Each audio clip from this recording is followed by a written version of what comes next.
Hello and welcome. This is a presentation on design thinking in the arts to promote problem solving. This is a graduate project for the Oregon State University College of Education, summer of 2016. My name is Erin Wallace. I'm a middle school art teacher. I will be narrating this presentation for you. In this presentation, we will be examining three different things. First, we are going to examine what is the problem that exists in our schools today. Second, I'm going to examine why art. What solutions can art bring to solve this problem?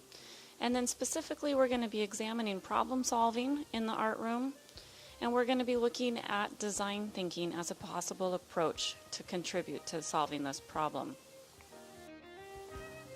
First, let's look at the problem that was identified at my school. It was determined that 3 student subgroups were underperforming in both reading and math.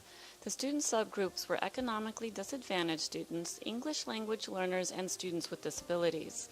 Economically disadvantaged students comprised of 53% of the total population, whereas ELL students are 8% and students with disabilities are 20% of the population. All 3 of these subgroups are underperforming in both reading and math. Economically disadvantaged students are underperforming 17% lower in math and 13% lower in reading. EL students are 34% lower in math and 43% lower in reading.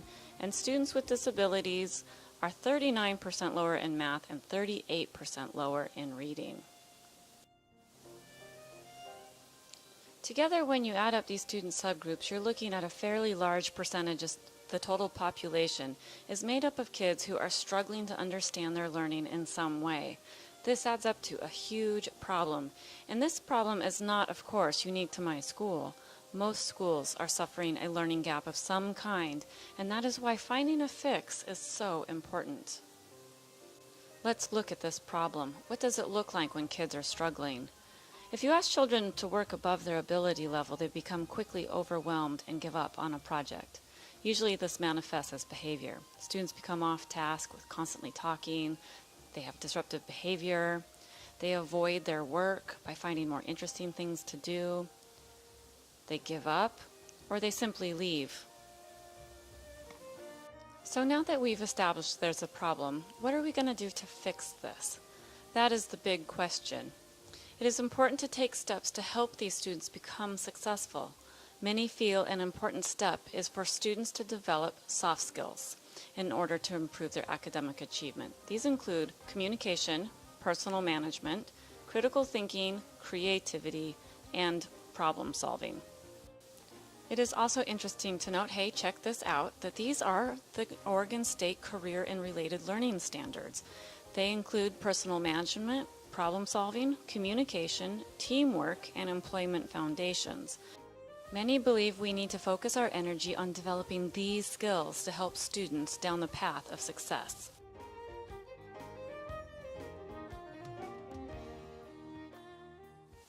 Also interesting, these are considered art skills. Skills that students develop in the art room, according to research. There are several art skills that students develop which are considered the 8 studio habits of mind. They include craft, which is developing a craft, engage and persist, which is considered problem solving, envision, which requires creativity, express, which requires communication, observe, which requires the art of seeing, reflect, which is to self-evaluate, stretch and explore, which is to seek possibilities and innovation, and understanding the art world, which is to understand how we connect to our culture.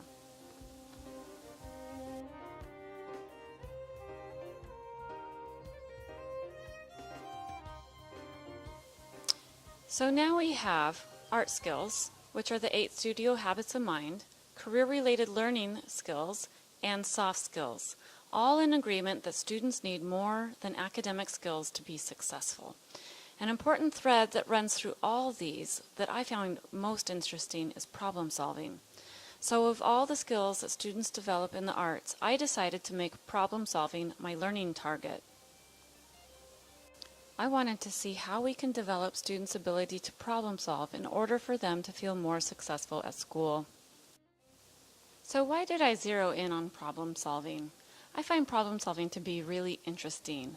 It is something that is so essential in what we do to exist in our world every day. We approach things that we don't understand or know how to do, and problem solving is the key to moving forward. As educators, we must prepare students today for a future unknown.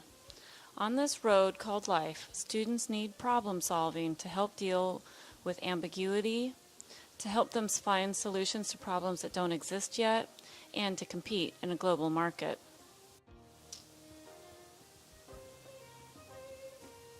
Problem solving by nature is messy business.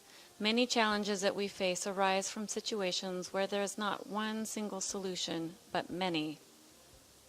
Problem solving helps us discover the best solution for a situation.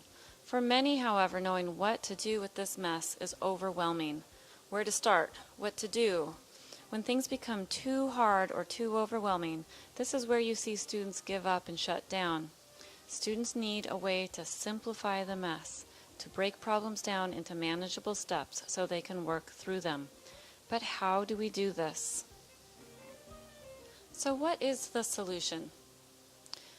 After conducting action research in my own art classroom and reviewing current literature, it is my belief that design thinking is a strategy that can help students become proficient at problem solving. What is design thinking? In long, design thinking provides cognitive framework of analysis, synthesis, and evaluation, which is used by professional designers to create solutions to design problems. In short, design thinking is a strategy that breaks problems down into steps. Although there are many versions of design thinking models, I focused on studio design thinking, which was created specifically to be used in an art classroom or studio. The model is broken into 7 steps. You start with ask, you move on to imagine, design, create, evaluate, refine.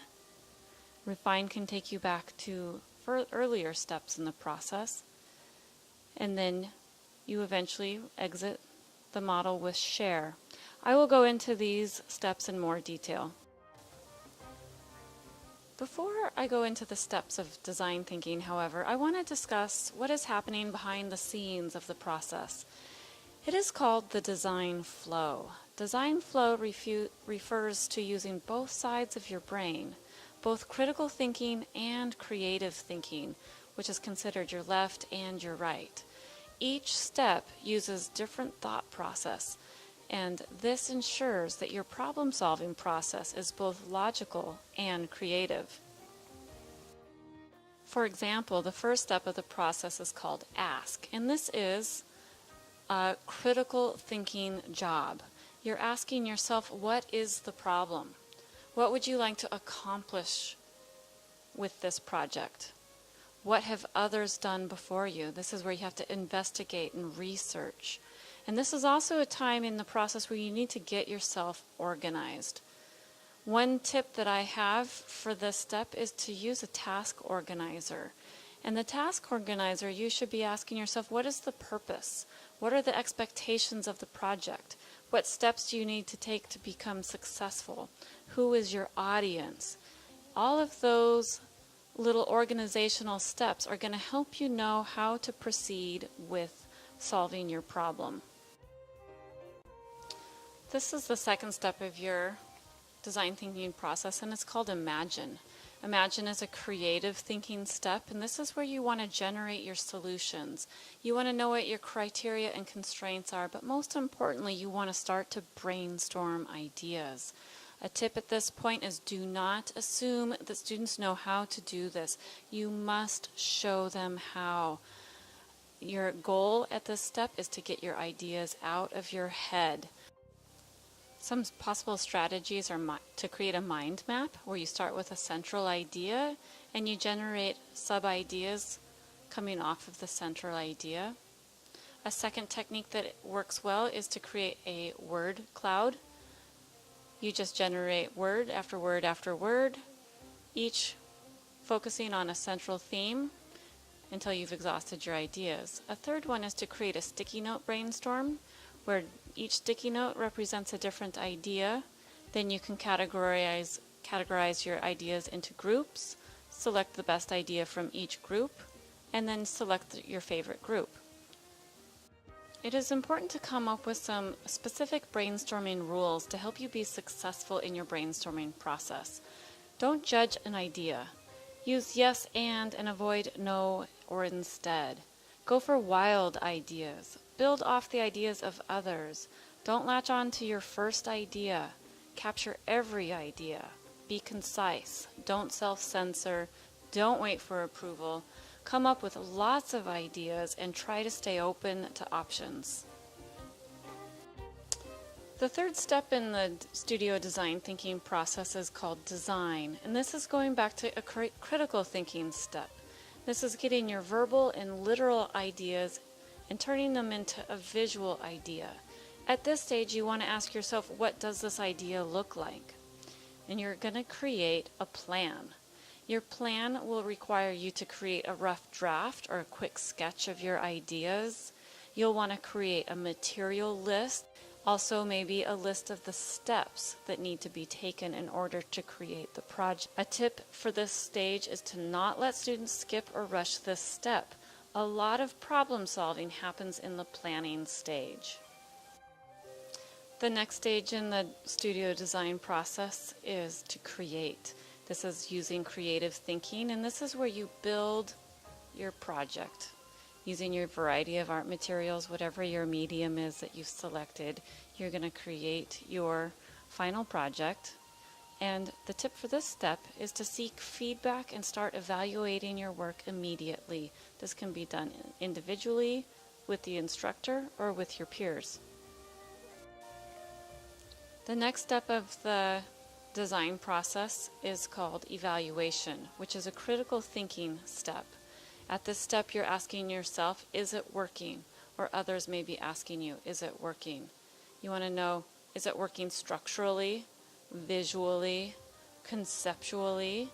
And these are questions that should be asked before, during, and after the process. This can be done both formally and informally. Formally, it could be in the form of a class critique, or a rubric, or written evaluation.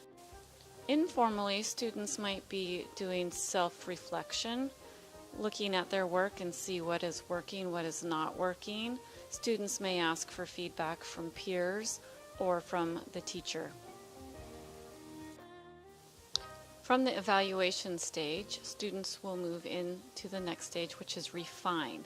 Refine is a creative and critical step in the process where students need to rework their project when it's not working. This is where you're going to see behavior and students want to quit. Our job at this point is to not let students quit, but to give them a tool to move their work back into the imagine and the design stage of the process, to rework the problems and recreate their work to find a solution. Studio design creator Nick DeGirio states, I really wanted to make it clear that design is cyclical and that you have to use trial and error to come up with the best solution.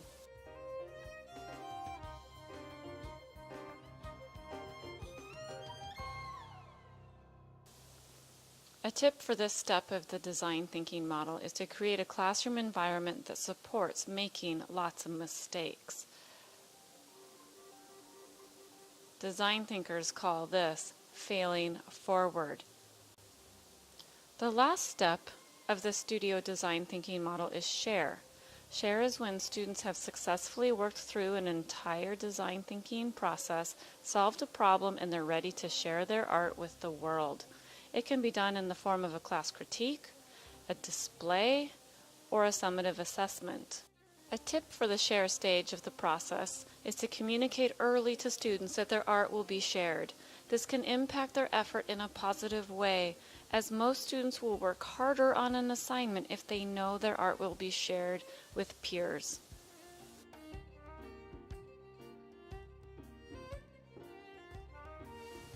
So that is the design thinking process in a nutshell.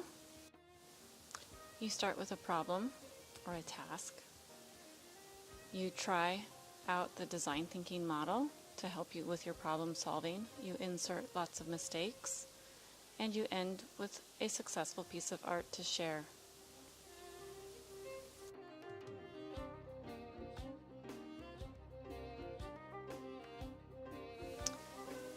Some tips for teachers who are interested in implementing studio design thinking in their classroom include creating projects that have many different solutions to promote problem solving. A second strategy is to create a mistakes are cool climate by working with mistake making during warm-up activities. This is one of my favorite activities where you have students turn a scribble into an illustration. A third tip that I would recommend is to always be a good coach. Remember that being stuck is frustrating. Kids need a lot of encouragement and feedback throughout the design thinking process. Always give them positive affirmation when they deserve it. A fourth tip would be to create a grading system that emphasizes process. Kids need to feel safe to take risks and try new things. And that is the end of my presentation. All artwork was done by myself, Erin Wallace, for my graduate program for Oregon State University, College of Education, 2016. Thank you, and I hope you enjoyed the presentation today.